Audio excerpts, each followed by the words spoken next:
Okay, sorry I couldn't be there with you today. This is lesson 53, inner classes, and this is not on the AP exam, but it's a kind of a neat little routine that shows you some of the power of Java. That's one of the other little tricks that that might come in handy at some particular point.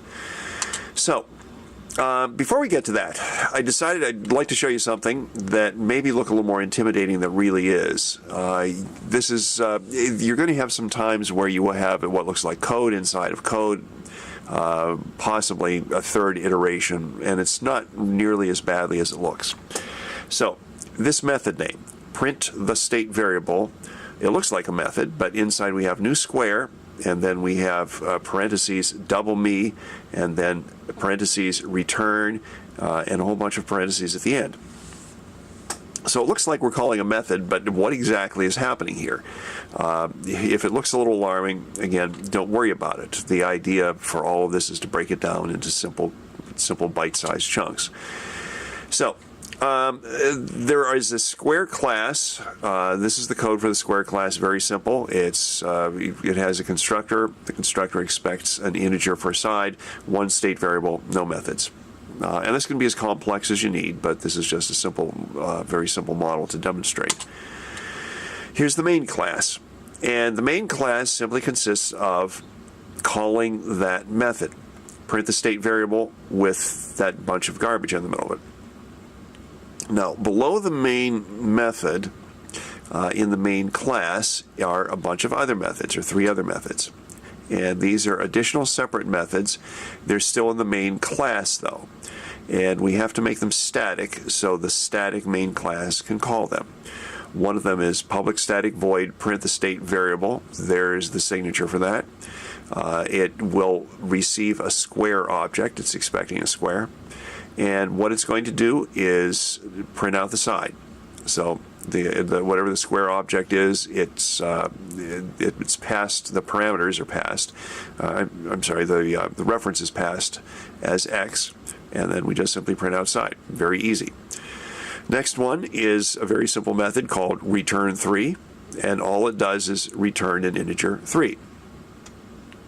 And the third one is double me, which is another static method.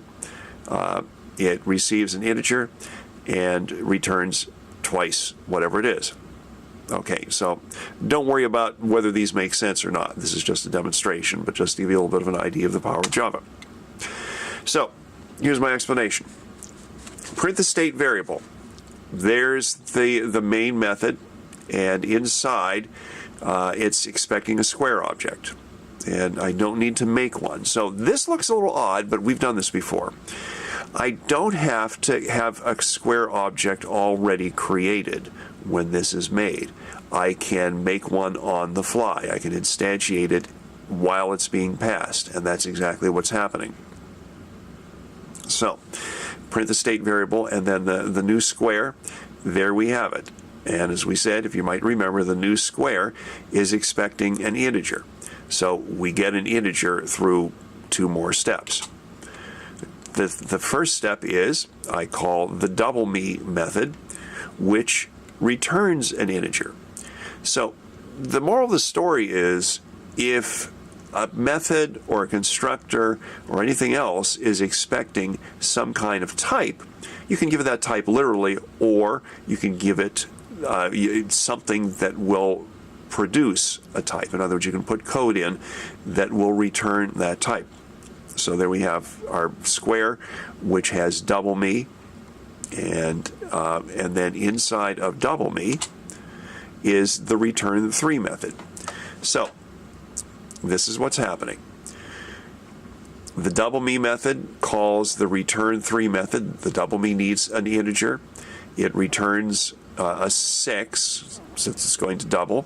So there it is. It calls the 3, sends it to double me, returns a 6 for the square, which is being made on the fly, and that square will be made with a side of 6, and there the void method print the state variable is going to print that.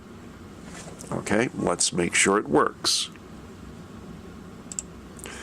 So here we have again That's all we need. And all we need for that. Here's our main method. And you'll notice the main method ends, and you have some other helper methods down there. That's another way to make your code a little less cluttered, by having, here's your main with all of the high points, and then the dirty work's done down here. So if that works, we should see a 6 printed out on the screen. There it is. Okay. So back to the PowerPoint here.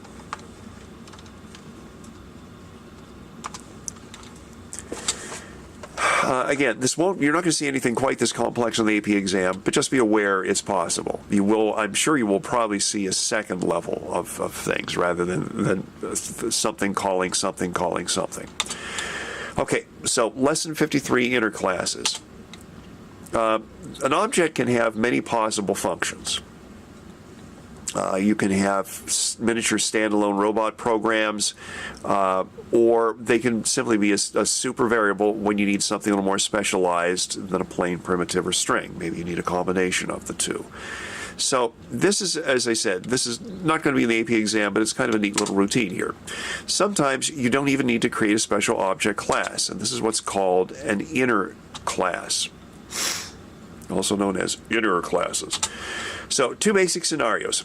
The first one can be in the middle of a method, or it can be in an outer class. And this particular demo is going to focus on the method.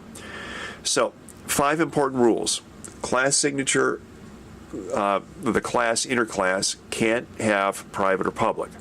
The code of the method must come after the inner class. Okay, I mean it needs to be first. All code in the inner class has access to all methods and state variables of the outer class.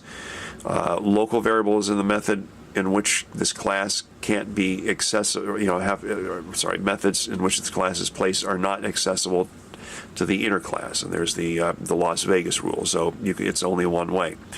The inner class is only accessible from inside the method from which it resides. So this is a little bit of general code. I think this is I copied this from the book. This is one that I wrote. Fairly simple. So here's my inner class tester. We're back to the square here. There is a method here, this one I added, which is a perimeter, which simply returns the square side 4. So you'll notice, again, no public. We don't need public for these. And the rest of the main body goes at the end. So square A equals new square 4. There's my constructor system. Print out the side. That simply prints out the state variable, and then that runs the method.